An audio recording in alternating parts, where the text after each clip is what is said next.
नमस्कार दोस्तों, स्वागत है आपका SSC learning point by Singh sir. चलिए आज शुरू करते हैं एसएससी जीडी के पेपर। आप लोगों की काफ़ी डिमांड थी, फिर भी आप लोगों का सपोर्ट चाहिए और ये बहुत ज़्यादा सेट है, 63 सेट्स हैं। ठीक है, तो इनको करने में थोड़ा पेशेंस बनाए रखना, ये नहीं कि एकदम हवा में हो जाएंगे। इसमें टाइम लगेगा, कम से कम 1 महीने का टाइम लगेगा, जबकि कितने 63 सेट हैं, यानी कि 2 महीने का। अगर एक एक पेपर भी डेली देते हैं ना, तो कम से कम 2 महीने लगने चाहिए। तो ऐसा हम टाइम नहीं लेंगे, हम कम से कम 1 डेढ़ महीने में इसको कंप्लीट कर देंगे। लेकिन हाँ, पेशेंस बनाए रखना आप लोग भी, ठीक है, आप लोगों का सपोर्ट भी चाहिए। चलिए फिर स्टार्ट करते हैं बिना देरी किए हुए। देखो पहला सवाल है सिंप्लीफिकेशन का, थोड़ा स्लो चलेंगे। ठीक है, अगर आप लोग बता देना कमेंट करके कि अगर थोड़ा स्पीड भी हो तो बता देना, मैं स्लो करके पढ़ा दूंगा। अगर आपको स्पीड में ही चाहिए तो वैसा बता देना, ठीक है, ऐसी कोई प्रॉब्लम नहीं, आप जैसा बताएंगे वैसा आपको वीडियो मिल जाएगा। चलो फिर इसको सॉल्व करते हैं। देखो यहाँ ऑफ सॉल्व करेंगे, सबसे पहले 24 हो गया, इसको डिवाइड किया, 3 चौकू 12, 6 चौक 24, यहाँ पर भी आ गया, यहाँ हो गया 5 चौकू 20। ठीक है, तो सवाल तुम्हारा ये बना 45 - 3, इनको जोड़ दो, 24 दूनी 48, 48 से अगर 20 जाएगा तो बचेगा कितना, 28, गुणे हो जाएगा 28 प्लस का 6, यानी 45 और 6 51 हो गया, माइनस का 3 × 8 = 24 कर दो। 24 करोगे तो 4 से क्या कितना 3 बच रहा ना, तो माइनस का कितना आना चाहिए, 33 आंसर आना चाहिए। क्योंकि हमें सिंपल दिख रहा था, 3 × 8 = 24, हाथ से लगा दो, 3 दूनी 6, 2 8, 84 से अगर घटाएंगे 8, 4 से गया 3, 8 से 5 गया 3, माइनस का 33 आंसर आ गया। अगला सवाल, 36 मीटर पटुआ मतलब क्या होता है, जूट बेचने पर एक दुकानदार 12 मीटर पटुआ जूट के विक्रय मूल्य के बराबर राशि का लाभ अर्जित करता है, उसका लाभ परसेंटेज क्या है। देखो उसने 36 मीटर बेचा, जिसमें क्या हुआ, 12 का लाभ है, यानी कि इसमें से लाभ अगर हटा दें तो हमारा क्या आ जाएगा, कॉस्ट प्राइस आ जाएगा।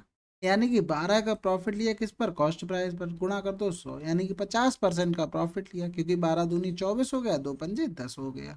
अगला सवाल, कक्षा 9 और कक्षा 10 में छात्रों की संख्या क्रमशः 42 और 45 है। कक्षा 9 और 10 में लड़कों की लड़कियों की संख्या का अनुपात इतना और इतना है। दोनों कक्षाओं में मिलाकर लड़कों की कुल संख्या और लड़कियों की कुल संख्या का अंतर ज्ञात कीजिए। देखो टोटल 9th क्लास में कितने, 42 लोग थे, इनका अनुपात 9:5 था।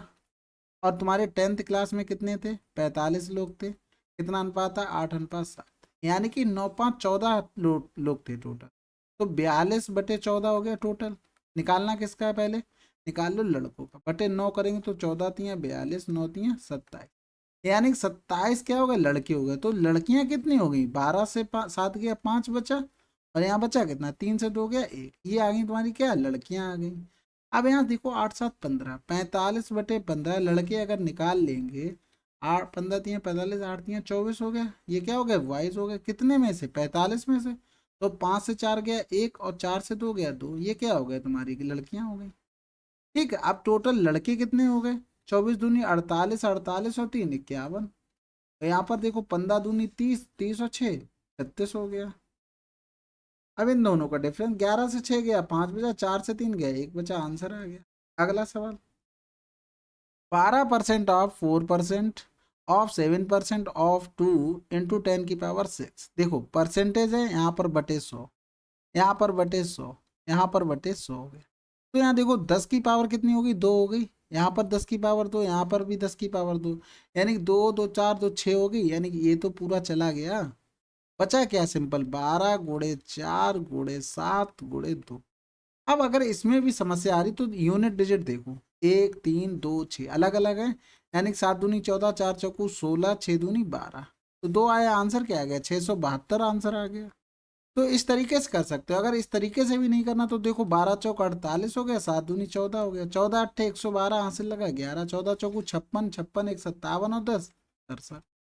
अगला सवाल, 112 centimetre into 44 centimetre into 25 centimetre विमाओं वाले एक ठोस धातु के बने आयताकार ब्लॉक को पिघलाया जाता है और 35 सेंटीमीटर त्रिज्या वाले एक बेलन के रूप में ढाला जाता है। बेलन के वक्र पृष्ठ का क्षेत्रफल ज्ञात कीजिए। देखो फार्मूले तो याद होने चाहिए।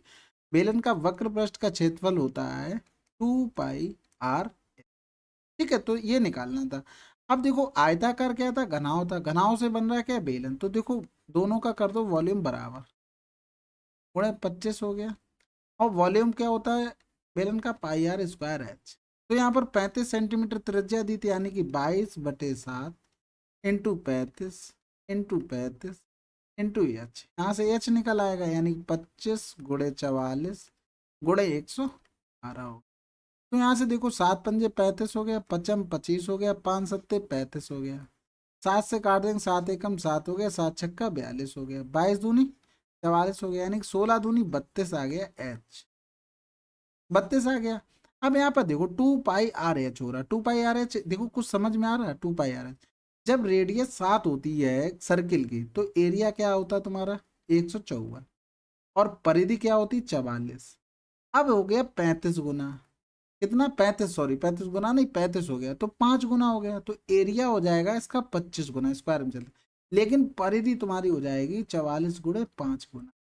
ये चीज समझ में आ गई? तो देखो सर्किल की परिधि क्या होती है 2 पाई आर, 2 पाई आर, ये दिमाग में आ रहा है ना? तो 2 पाई आर की वैल्यू कितनी होगी 44 गुणे 5, एच की वैल्यू कितनी थी 32 थी, तो समझ में आ गई ना? 5 चौकू 20, 5 चौकू 20 और 2 22, गुणे हो गया 32, बस 44 हो गया, आंसर लगा 4, 22 66 और 4 70 हो गया, आंसर आ गया 70 40। ठीक है, तो हाँ कुछ ना कुछ तो कैलकुलेशन होगी, कुछ ना कुछ तो याद करना पड़ेगा। देखो ये आया क्या, देखो बेलन अगर जब हम बनाते हैं तो उसके नीचे वाला एरिया क्या होता है सर्किल होता है, तो वहां से ये लिए ये चीज याद कर लो, जब रेडियस तुम्हारी 7 हो तो तुम्हारी जो परिधि होती है 2 पाई आर उसकी वैल्यू होती है 44 और तुम्हारा एरिया होता है पाई आर स्क्वायर 154। जब रेडियस हो जाए 14 तब क्या होता है, देखो कै गुना हो रही, 2 गुना हो रही है, इसका 2 गुना हो जाता है यानी कि 88 और इसका 4 गुना होता है, क्योंकि रेडियस है यहाँ पर स्क्वायर लगा हुआ है, इसका 4 गुना 616। इसी तरीके से रेडियस यहाँ पर 35 हो गई थी तो इसका जो परिधि थी तो 44 की 5 गुना हो गई। तो इस तरीके से सवाल सॉल्व हो गया। अगला सवाल, साधारण ब्याज की एक निश्चित वार्षिक दर पर एक धनराशि पर प्राप्त मिश्रधन 4 वर्ष बाद 13,200 और 8 वर्ष बाद 16,400 होता है, उसी धनराशि पर 10% वार्षिक ब्याज दर से 3/1/5 वर्ष में प्राप्त साधारण ब्याज क्या हो। देखो यहाँ पर अगर प्रिंसिपल हमें मिल जाए तो हम आसानी से सॉल्व कर सकते हैं, यानी कि हमें कुल मिला के प्रिंसिपल निकालना। देखो 8 साल में क्या हुआ 16,400 हो गई, इसमें क्या क्या इंक्लूड है, तुम्हारा प्रिंसिपल है और ऐसा ही यानी कि ब्याज है। ऐसे ही 4 साल में क्या हुआ 13,200 हो गया, इसमें क्या क्या इंक्लूड है प्रिंसिपल और ऐसा ही है, ये अलग अलग है, ऐसा ही 1 होगा इधर ऐसा ही 2 होगा। जब हम काटेंगे तो प्रिंसिपल से प्रिंसिपल चला गया यानी कि माइनस कर रहा हूँ, तो S I but upon sorry minus SI2 बचेगा। तो 8 से 4 गया, 4 वर्ष में इनका डिफरेंस 0 0, 4 से 2 गया 2, 6 से 3 गया 3, यानी कि 4 साल में 3200 आया है। सिंपल सी बात है ना, यानी कि जो यहाँ पर ब्याज मिल रहा है वो कितना मिल रहा है 3200, यही माइनस कर दें 13,200 से तो हमारा क्या आ जाएगा प्रिंसिपल आ जाएगा, यानी कि 10,000 रुपये। अब तो सवाल सिंपल बन गया, यानी 10,000 रुपये पर 10% रेट से 5×15 16/5 वर्ष में कितना ब्याज मिलेगा। 5 दूनी 10 हो गया, 16 दूनी 3200, आंसर आ गया तुम्हारा। ठीक है, अगला सवाल, एक बल्लेबाज ने 124 रन बनाए जिसमें 6 चौके 10 छक्के शामिल थे, उसने कुल स्कोर में कितने % रन विकेटों के बीच दौड़ कर बनाए। देखो 6 चौके यानी गुणा 4 कर दो तो 24 रन इससे बनाए, 10 छक्के गुणा 6 कर दो यानी 60 रन इससे बनाए, यानी कि 24 + 60 तो ये हो गया 4 6 2 8, यानी 84 रन उसने क्या बनाए चौके और छक्के से बनाए। तो भाग कर कितने लिए उसने 124 से 84 माइनस कर दो, 0 12 से 8 गया 4, 40 रन उसने क्या किया विकेटों के बीच में दौड़ कर लिए। देखो 40 रन उसने दौड़े टोटल किससे 124 से, गुणे हो गया 100, तो देखो 4 तियां 12 हो गया और 4 एकम 4 हो गया, यानी 1000/31 हो गया। अब सिंपल सा देखो ऑप्शन का सहारा ले लिया करो, इसमें ऐसा कोई शर्माने वाली बात नहीं है ऐसे करने में। तो यहाँ पर देखो क्या हो रहा 2 हो रहा 3 हो रहा 2 हो रहा और 3 हो रहा, तो यहाँ देखो 3 × 9 10 से कुछ कम आ रहा, लेकिन एक से देखो 3 एकम 3 करेंगे 3 × 9 फिर भी कम आ रहा है, यानी कि 3 बार जाएगा। ठीक है, 10 से 3 गया 7 बचा, 9 से 9 गया 0 हो जाएगा, तो कुछ नहीं यानी कि 7 आ गया, उतार लिया 0। अब देखो दूसरा 2 बार है, यानी कि 2 वाले तो ये चले गए जिसके स्टार्टिंग में 2 था। अब 5 बार जाएगा कि 2 बार जाएगा, सिंपल सा देख लो, अगर 5 × 15 करते हैं तो ज़्यादा हो जाएगा, 5 एकम 5 5 15, तो 2 बार चला जाएगा, सिंपल सी बात, 2 एकम 2 गया 2 3 6 हो गया, आंसर कौन सा गया 4th नंबर। ठीक है, अगला सवाल, एक व्यक्ति 1600 मीटर लंबे मार्ग को 4 मिनट में पार करता है, उसकी चाल किलोमीटर प्रति घंटे क्या है। देखो 1600 मीटर को अगर किलोमीटर में चेंज करेंगे 1000 से डिवाइड करते तो 2 जीरो चले गए, इतना कितना हो गया 1.6 किलोमीटर। मिनट को घंटे में करेंगे तो 4/60 यानी कि 15 चौकू 60, 1/15 घंटे आ गया। हमें चाल निकालना था, तो एस बराबर क्या होता है, D/T। तो 1.6 अपॉन घंटे कितने थे, 1/15, यानी 1/15, 15 ऊपर चला गया, 15 छक्का 90 हो गया, 15 एकम 15 और 9 24 हो गया, यानी 24 किलोमीटर प्रति घंटा चाल हो गई। अगला सवाल, रवि और सुमित के वेतनों का अनुपात इतना है, यदि उनमें से प्रत्येक के वेतन में 6,000 की वृद्धि होती है तो उनके वेतनों का नया अनुपात इतना हो जाता है। सुमित का बढ़ा हुआ वेतन ज्ञात कीजिए। देखो 4:5 था और 35:40। इनका डिफरेंस देखो, सबसे पहले कितना आ रहा है, 31 का आ रहा, इसमें कितने का आ रहा, 35 का आ रहा। सेम नहीं है, क्योंकि जबकि वृद्धि सेम हो रही है तो उसको सेम करना पड़ेगा। इनका डिफरेंस 1 का है, इनका डिफरेंस कितने का, 5 का, यानी कि इसमें 5 का गुणा कर दो, इसमें 1 का, तो नया रेशियो 5 चौकू 20, 55 25 हो गया, ये 35 हो गया, ये 40। इनमें डिफरेंस 15 का, इसमें डिफरेंस 15 का, बिल्कुल मिल गया ना। यानी कि 15 की वैल्यू है कितनी, 6,000। अब कह रहा है बड़ा हुआ मूल्य कितना होगा उसका, ये हमें निकालना था। तो कुल मिलाकर हमें 40 की वैल्यू निकालनी है। सुमित दूसरे नंबर पे था, 40 की वैल्यू निकालेंगे तो ये 15 चौकू 60, यानी 400 गुना हो रहा है। इसका भी 400 गुना कर, 4 चौकू 16, 3 जीरो लगा दो। अगला सवाल, जब विक्रय मूल्य में 132.60 की वृद्धि होती है तो 10 सही 1/2% की हानि 11 सही 3/5% के लाभ में परिवर्तित हो जाती है। तो वस्तु का क्रय मूल्य ज्ञात कीजिए। देखो इन दोनों का हानि और लाभ में, इनको अगर दोनों का डिफरेंस निकालें कहीं ना कहीं जोड़ना पड़ेगा, क्योंकि सीपी यहाँ पर होगा तो हानि इधर होगी, प्रॉफिट इधर होगी, तो जोड़ना ही पड़ेगा। इसमें क्या होता है, जैसे ये जीरो हो गया तो ये प्लस वाला होता है, इधर माइनस वाला, तो डिफरेंस निकालने के लिए इनको क्या जोड़ना पड़ेगा। तो इनको सिंपल कर लो, 0.5 हो गया, ये 0.6 हो गया, तो 10.5 प्लस 11.6, 6×5 11, यानी कि 22.1। इसी की वैल्यू थी 132.60। गुणे निकाल दो 100 की वैल्यू, तो ये 6 गुना हो रहा है, यानी कि 600 आंसर आ गया। होता क्या है एक्चुअली, जैसे मान लो 100 सीपी था, हानि कितनी हो रही, 10.5 की, यानी कि चीज कितने की हो गई, 89.5। इधर हो रहा था 11.6 का प्रॉफिट, यानी 111.6। इनमें डिफरेंस कितना है, 6 से 5 गया 1, 11 से 9 गया 2, 10 से 8 गया 2। इसी की वैल्यू थी कितनी, 132.60। यहाँ से हमने 100 की वैल्यू निकाल ली। ठीक है, अगला सवाल, 725 मीटर लंबी ट्रेन 235 मीटर लंबी सुरंग को 48 सेकंड में पार करती है। ट्रेन की चाल बतानी। देखो सिंपल बात है कि ट्रेन अपनी लंबाई और जो एक गुफा बनी होगी उसको पार करने में जितनी भी लंबी होगी दोनों डिस्टेंस कवर करेगी, यानी एस बराबर क्या होता है, D/T। डी कितना हो गया, 725 प्लस का 235 बटे हो गया 48 सेकंड। इनको जोड़ दो, 5 5 10 की जीरो, यहाँ से लगा 1 3 3 3 6 हो गया, 7 2 9 हो गया बटे 48। चेंज कर देंगे तो 18/5 से गुणा करना ही पड़ेगा, क्योंकि क्या करना है, किलोमीटर प्रति घंटा में चेंज करना है। तो देखो 24 दूनी 48, 24 चौकू 96 हो गया, 2 दूनी 4 हो गया, 5 चौकू 20 हो गया, 18 चौक 72।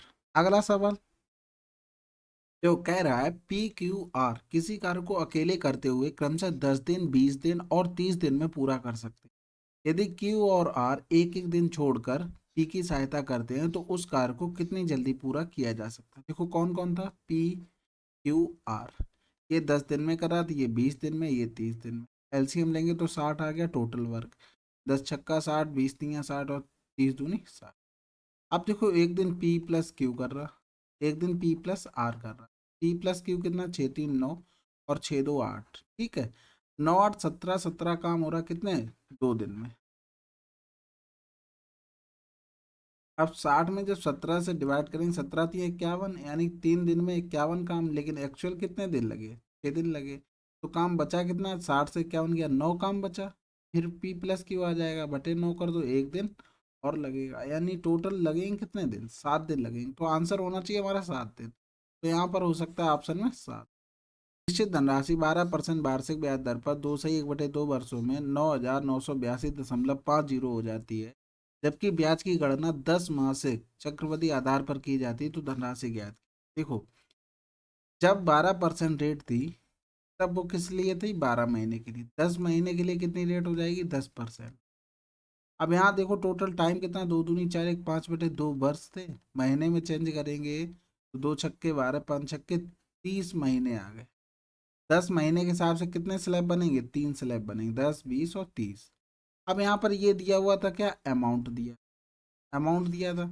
अब यहाँ देखो हमने सिंपल सा बताया था 10% कह रहा है, 10% मतलब 1/10, यानी 10 की चीज हो गई 11। 3 स्लैब थे तो क्यूब कर दो इनका, 1000 और 11 का क्यूब 1331 हो गया। अब 1331 की वैल्यू जो थी, 1331 की वैल्यू थी वो थी 9982.5 में निकालनी थी धनराशि, धनराशि 1000 हो गई। तो ये जाएंगे पॉइंट, ये 2 जीरो चलेगा, यहाँ से काट देंगे, 11 एकम 11 हो गया, तो 11 दूनी 22, 11 एकम 11, यहाँ से काटेंगे 11 9 99, भाग जाएगा नहीं, 11 सत्ते 77, 11 पन्ने 55, फिर से काट दो, 11 11 में 121 होता है, 11 अट्ठे 88, 11 दूनी 22 और 11 पन्ने 55 हो गया, फिर से कट जाएगा, तो 11 सत्ते 77, 11 पंजे 55, आंसर क्या आ गया तुम्हारा 75 डबल जी। एक जीरो ये वाला हो गया, एक ये हो गया। अगला सवाल, एक कुर्सी अंकित मूल्य पर 10% की छूट के बाद 720 में बेची जाती है। कुर्सी का क्रय मूल्य इतना है, यदि इसे अंकित मूल्य पर बेचा जाता है तो लाभ परसेंटेज क्या हो। देखो हमेशा छूट अंकित प्राइस पे दी जाती है, यानी मार्क प्राइस पर छूट दी गई 10%, तो 10% छूट देने के बाद बचे कितने, 90, 90 की वैल्यू थी 700, क्या गुना हो रहा है, 8 गुना हो रहा है, तो 100 की वैल्यू कितनी हो जाएगी, 800 रुपये, यानी कि मार्क प्राइस कितना है, 800 है, और कॉस्ट प्राइस कितना है, 640। तो जीरो से जीरो चला गया, 8 एकम 8 हो गया, 8 8 64 हो गया, 2 चौकू 8 और 2 पंजे 10, यानी कि 4 की चीज अगर 5 में बेची जाती तो प्रॉफिट कितना होता है, ये पूछा गया, कितना होता है, 25%। अगला सवाल, देखो 72 से विभाज्य है ये नंबर और पूछा गया है इसकी वैल्यू। सिंपल सी बात है, देखो 8 9 5 6 3 x 8 7 और 22, विभाज्य है 8 और 9 से, 8 9 72 होता है, 8 से डिवाइड होने के लिए 8 एकम 8, 8 9 72, यानी कि 3 नंबर देखते हैं लास्ट के, तो बाई बराबर आ गया 2। अब करना है क्या है, हमें एक्स निकालना है। देखो 9 तो 9 चला गया, 6 3 9 कट जाएगा, 8 5 13, ये 7 2 9 काट, तो 8 5 13 हो गया, 8 3 11, यानी 21 में क्या और जोड़ दें जो 9 से डिवाइड हो जाएगा, तो 9 3 27, यानी कि हमें जोड़ना क्या पड़ेगा, 6 जोड़ना पड़ेगा, तो यहाँ पर एक्स की वैल्यू आ गई 6। वैल्यू पुट करते हो, 6 सत्ते 42 माइनस का 3 दूनी, 42 से 6 गया बचा कितना, 36, आंसर क्या आ गया 6। अगला सवाल, वह बड़ी से बड़ी संख्या ज्ञात कीजिए जिससे 398 437 और 54 25 को विभाजित करने पर क्रमशः 7 12 और 2 शेष बच। देखो ये क्या होता है, अगर इसमें से कर लो सभी माइनस, जो शेषफल बचता है वो माइनस कर लो, और उसके बाद उसका निकाल दो एलसीएम। इस एक तो ये तरीका, या तो सीधे ऑप्शन चेक करो ना, देखो 17 से डिवाइड कर दो, 17 दूनी 34 हो गया, बचा 5, 17 दिए 51 हो गया, 7 से इस पर बच रहा है, बिल्कुल बच रहा है, पहला सेटिस्फाइड हो गया। अब देखो इसी तरीके से तीनों चेक कर लो, तीनों करने में कोई टाइम नहीं लग रहा है, अगर जितना एचसीएफ निकालने में टाइम लगाओगे ना, तो उससे ज़्यादा तो टाइम तुम्हारा इसमें कम लगने वाला है। तो ऐसे डिविजिबिलिटी चेक करेंगे, आंसर आ जाएगा 17। एक तरीका और होता है, जैसे 7 घटाया इसमें से, तो बचा कितना 391, और 7 से 2 गया 5 बचा, 3 से 1 गया 2 बचा, इधर 425, 5 से 2 गया 3 बचा, इधर 2 बचा, 4 बचा और 5 बचा। अब यहाँ से 17 से डिवाइड करके देख लो, 17 दूनी 34, 17 थी 51, कट गया पूरा पूरा, 17 से करेंगे 17 3 51 होता है, 17 दूनी 34 हो गया, 34 बचा कितना 8, 17 अपना 85 हो गया, फिर 17 से भी कर दो, 17 थी 51 हो गया, 3 बचा, 17 दूनी 34, 17 एकम 17 हो जाएगा, और 17 में 153 हो जाएगा। तो इस तरीके से भी आप चेक कर सकते। अगला सवाल, ए और बी के वेतन का अनुपात इतना है, बी के वेतन में इतने की वृद्धि होती है तो उसका कुल वेतन इतना हो जाता है, बी का वेतन ज्ञात कीजिए। देखो कुल वृद्धि इसको कर देंगे काट दो 0.5, यानी कि बी के वेतन में जैसे 7 मान लो वेतन, 5.5 की वृद्धि हुई, यानी 105.5% की वृद्धि हो। इसी की वैल्यू कितनी दी थी तुम्हें, 1477, ए का वेतन यानी कि 6 की वैल्यू निकालनी थी, यानी कि 14770 अपॉन 7 गुणे 105.5 गुणे 6 हो जाएगा, 100 ऊपर पहुंच जाएगा, ये हमें निकालना था। देखो 7 दूनी 14, 7 एकम 7, 7 एकम 7 डबल जीरो, तो यहाँ से काट देंगे, एक हटा दो ये जीरो, 5 दूनी 10 हो गया, 5 दूनी 10 हो गया, 5 एकम 5, 5 एकम 5, ये पूरा से पूरा चला गया, यानी कि 6 दूनी 12 आ गया, और जीरो कितने 2 और 2 4, और एक 1 2 3 4 आंसर आ गया।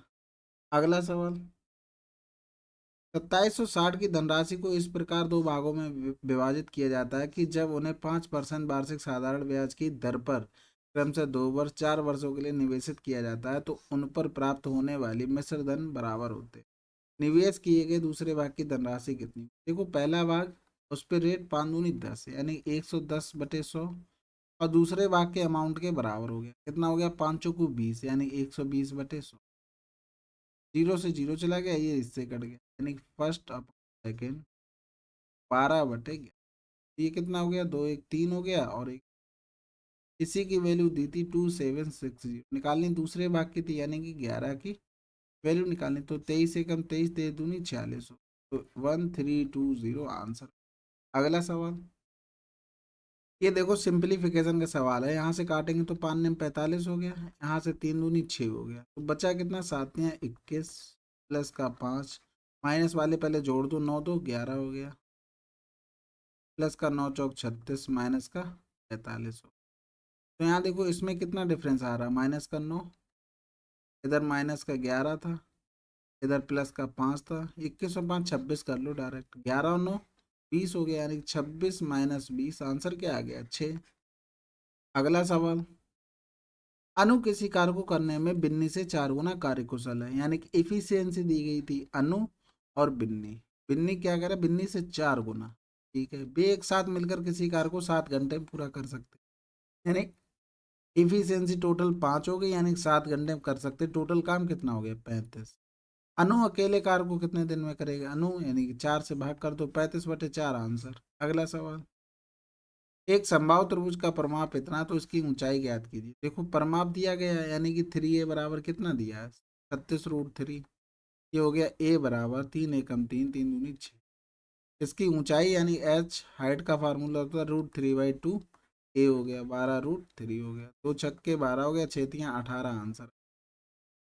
अगला सवाल, दो संख्याओं का औसत 13 है, उनके गुणनफल का वर्गमूल 12 है तो संख्याओं के बीच अंतर कितना? दो संख्याओं का औसत 13 है यानी कि इनका सम कितना होगा? 26। वर्गमूल दिया गया √AB 12। निकालना है अंतर यानी a - b निकालना। a - b का होल स्क्वायर क्या हो जाएगा? a + b का होल स्क्वायर माइनस का 4ab। तो a + b की वैल्यू 26, 26 26 676 माइनस का 4ab यानी कि स्क्वायर कर दो इनका। ab बराबर क्या हो जाएगा? 144। तो ये हो गया 144। अब यहाँ से देखो 676 माइनस 4 चौको 16 करेंगे तो 6 से 6 जाएगा, क्या बचेगा? 0 बचेगा। यानी कहीं ना कहीं जो स्क्वायर आएगा वो हमें लग रहा है 100 का। हमें लग क्या रहा है? बिल्कुल 100 का आएगा ही। और किसी के स्क्वायर में 0 आता है लास्ट में? नहीं आता, तो 10 ही तो हो गया। इसका करते तो 324 आता, इसका करते 144 आता। ठीक है, नहीं आ रहा समझ तो देख लो, 4 चौको 16 हो गया और 14 चौको 56 और एक 6 से 6 गया 0, 7 से 7 गया 0, 6 से 5 गया 1। ये आ गई a - b का होल स्क्वायर। दोनों का ले लो रूट तो a - b बराबर क्या आ गया? 10 आ गया। अगला सवाल, 10 प्रेक्षणों का औसत 46 है। बाद में यह ज्ञात हुआ कि एक प्रेक्षण 142 के स्थान पर गलती से 42 पढ़ा गया था, सही औसत ज्ञात करें। तो देखो 142 से 42 माइनस कर दो, 0 4 गया 0 यानी कि 100 कम पढ़ लिया यानी कि एवरेज में इतना ही बढ़ेगा यानी डिवाइड 10 से कर दो यानी एक लोगों में 10 बढ़ेगा यानी 46 + 10 यानी 56 आंसर आ गया। अगला सवाल, एक टेलीविजन 14,500 में उपलब्ध था। दिवाली की सेल के दौरान उसकी कीमत घटकर 11,890 हो गई। छूट प्रतिशत ज्ञात करें यानी कि 14,500 में उपलब्ध था, छूट हो गई तो 11,890 में हो गया। 0 से 0 चला गया तो देखो कितनी छूट देगी? 10 से 9 गया 1 बचा, यहाँ 4 गया, 14 से 8 गया 6 बचा, यहाँ बचा कितना? 3, 3 से क्या 2, 261 की छूट दी गई है। 1450 थोड़े हो गया 100। 0 से 0 5 दूनी 10 हो गया, 5 ने 45 हो गया, 5 दूनी 10 हो गया। अब देखो यहाँ से कुछ कट रहा है, बिल्कुल हमको एक चाहिए। तो यहाँ देखो 9 ने में 81 लगो, 9 ने में 81, 9 दूनी 18, 9 बार चला जाएगा, 9 दूनी 18% की छूट दी गई। अगला सवाल, एक दुकानदार एक वस्तु को 20% लाभ पर बेचता है। यदि उसने इसे इसके मूल क्रय मूल्य से 20% कम मूल्य पर खरीदा होता तो इसे 10 रुपये कम मूल्य पर बेचता तो उसे 25% का लाभ होता। वस्तु का क्रय मूल्य ज्ञात कीजिए। देखो मान लिया 100 रुपये था उसका क्रय मूल्य, 20% लाभ पर बेचता है यानी कितने में बेच रहा है? ठीक है 20% लाभ पर। क्रय क्रय मूल्य से 20% कम मूल्य पर खरीदा होता। कम मूल्य पे खरीदता यानी कि 80 रुपये में खरीदा होता और 10 कम मूल्य में बेचा होता तो 25% का उसे लाभ होता। देखो 25% इस पे लाभ निकालने के लिए 25 चौकू 100 यानी कि 5/, तो यहाँ से करेंगे 4 दूनी 8 हो गया, 20 पंजे 100 रुपये में बेचना चाहिए। इन दोनों में डिफरेंस 20, लेकिन एक्चुअल में कितना था 10 रुपये। क्रय मूल्य क्या माना था 100, तो कै गुना हो रहा है 5 गुना। 10 का भी 5 गुना कर दो, 10 पंजे 50 रुपये। चलिए जीडी का पहला पेपर समाप्त हो गया। ठीक है, और काफ़ी लंबी लड़ाई लड़नी है, 63 सेट है, आप लोगों को सपोर्ट चाहिए, मनोबल डाउन नहीं होना चाहिए। स्टार्ट तो करवा दिया, लेकिन ये नहीं कि बीच में ही गायब हो लिए। ठीक है, बराबर पढ़ना है।